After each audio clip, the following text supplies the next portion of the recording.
Bienvenidos a la sesión de Filosofía Política Contemporánea en la que hablaremos sobre los regímenes políticos que han caracterizado la política del mundo occidental a partir del siglo XX.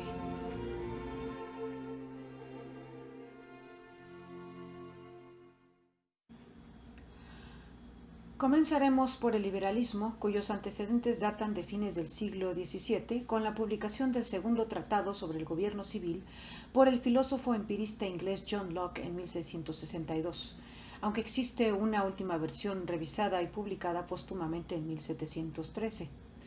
En el capítulo 2, Locke justifica los principios del liberalismo político como un estado de naturaleza en el que todos los hombres son iguales e independientes. Así, cito el texto, ninguno debe dañar a otro en lo que atañe a su vida, salud, libertad o posesiones. El liberalismo entonces pasará de un estado natural a un estado liberal, cuyo fin es de proveerse de todo lo necesario para vivir, incluyendo la protección y defensa del ahora denominado estado liberal. Partiendo de este supuesto, Adam Smith, filósofo y economista escocés, publica en 1776, en un volumen de 4 libros titulado La riqueza de las naciones, los principios económicos que deben regir la sociedad civil. Dichos principios se resumen en 3 fundamentos generales, que son: 1. La riqueza proviene del trabajo y no del oro ni de la plata, siendo susceptible de aumentar con una adecuada regulación del funcionamiento del mercado. 2. La competencia como mecanismo limitador de la sed de beneficios y fomentador del bien común. Y 3. El deseo de un Estado fuerte, no grande, que garantice la libertad, la propiedad y el funcionamiento de la mano invisible, es decir, el mecanismo de libre mercado, también conocido como laissez-faire o dejar hacer, que armoniza los intereses de la persona y de la comunidad. Para el estudio del liberalismo dentro de la filosofía política, comenzaremos con distinguir entre el liberalismo político y el económico, que Giovanni Sartori puntualizó en el capítulo 6 de su libro Elementos de Teoría Política, publicado en 1992. Cito: ante todo, tratar conjuntamente, indiferenciadamente, un sistema político, el liberalismo, y un sistema económico, el librecambismo, atenta tanto contra la evidencia histórica como contra la claridad analítica. Desde Locke a los autores de los Federalist Papers y desde Montesquieu a Benjamin Constant, el liberalismo significaba rule of law o gobierno de la ley y el Estado constitucional. Y la libertad era la libertad política, la libertad de la opresión política, no el libre comercio, el libre mercado y, en los desarrollos spencerianos, la ley de la supervivencia del más capacitado. Con todo, Sartori acepta que ambas teorías se complementan. Así, dice, mi argumento es, entonces, que sólo después de haber distinguido el liberalismo del librecambismo se puede discutir de un modo apropiado su relación. La respuesta puede bien ser que ambas cosas se optimizan mutuamente, es decir, que el liberalismo funciona mejor cuando tiene como complemento una economía de mercado y viceversa. El autor puntualiza entonces que el liberalismo es, en su connotación histórica fundamental, la teoría y la praxis de la protección jurídica, por medio del Estado constitucional, de la libertad individual. Es sobre todo una técnica de control y de limitación del poder del Estado. Ya ubicados en la dirección en la que continuaremos el estudio del liberalismo, podemos identificar la influencia del filósofo político y economista inglés John Stuart Mill por su texto y quizás su obra más importante, Sobre la libertad, publicado en 1859, en el cual denuncia un despotismo social, especialmente en lo referente a la sociedad como una mayoría cuyos intereses, representados por sus gobernantes, podrían convertirse en una tiranía aplastante de la libertad de expresión de una minoría no representada.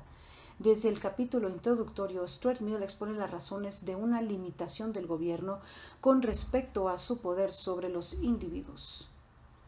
Cito: la voluntad del pueblo significa, en realidad, la voluntad de la porción más numerosa y activa del pueblo, de la mayoría, o de aquellos que consiguieron hacerse aceptar como tal mayoría. Por consiguiente, El pueblo puede desear oprimir a una parte de sí mismo, y contra él son tan útiles las precauciones como contra cualquier otro abuso del poder. Por esto es siempre importante conseguir una limitación del poder del gobierno sobre los individuos, incluso cuando los gobernantes son responsables de un modo regular ante la comunidad, es decir, ante la parte más importante de la comunidad. La tiranía de la mayoría se incluye ya dentro de las especulaciones políticas como uno de esos males contra los que la sociedad debe mantenerse en guardia. Stuart Mill pone de ejemplo cómo los usos y costumbres de la mayoría pueden imponerse como una ley sin jurisdicción que tiende a uniformar a la totalidad, por lo que una regulación que apoya al individuo se hace indispensable. Cito: y puesto que la sociedad tiende a imponer como reglas de conducta sus ideas y costumbres a los que difieren de ellas, empleando para ello medios que no son precisamente las penas civiles, puesto que también trata de impedir el desarrollo y, en lo posible, la formación de individualidades diferentes, y como por último, trata de modelar los caracteres con el troquel del suyo propio, se hace del todo necesario otorgar al individuo una protección adecuada contra esa excesiva influencia. Finalmente, Stuart Mill hace referencia a John Locke en cuanto a los derechos individuales dentro del Estado constitucional, reforzando un liberalismo de libre expresión para el individuo.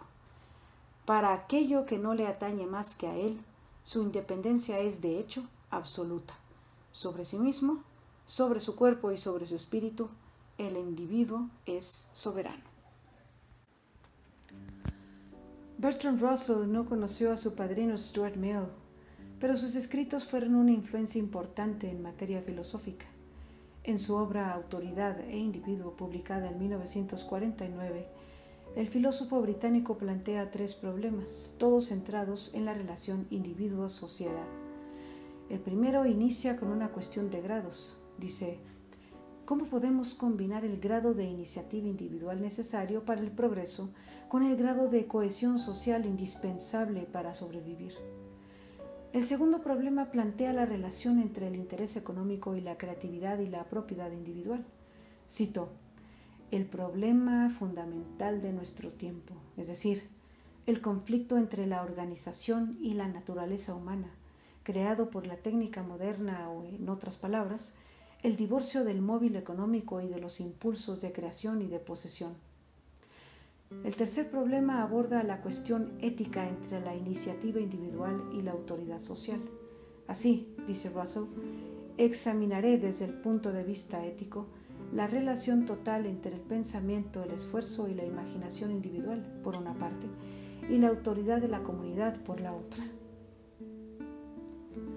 Es de observarse que Bertrand Russell, mediante un análisis antropológico de la naturaleza humana, profundiza en sus planteamientos sobre la dicotomía autoridad-individuo que inició Stuart Mill, concluyendo en el capítulo 5 que, cito: desde los comienzos de la historia, la mayor parte de la humanidad ha estado agobiada por la pobreza, el sufrimiento y la crueldad, y los hombres se han sentido impotentes bajo el dominio de poderes hostiles o fríamente impersonales.